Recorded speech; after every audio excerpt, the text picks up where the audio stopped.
4th of July is right around the corner, and we'd like to give you some tips on how to get great fireworks shots. So tip number 1 is your gear. You'll need a tripod. There's no getting away from that. You'll also need a shutter release, a cable shutter release. Tip number 2, use a wide-angle lens. You want to make sure you get plenty of sky in your image.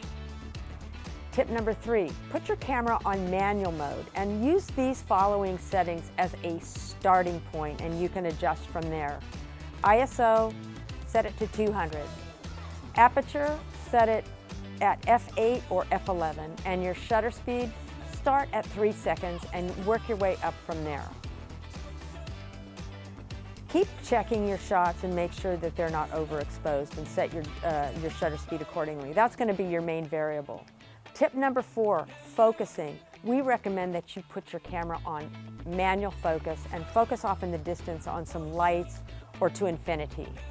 Check your focus as the night progresses and make sure that your shots are coming out sharp. Tip number 5, when to take the shot. Take the shot as soon as you hear the boom, because about a half a second later, the fireworks will appear. Now here are some advanced tips for the photo enthusiast. Take your camera off of image stabilization. It's on a tripod, you don't need it. Also, turn off long exposure noise reduction.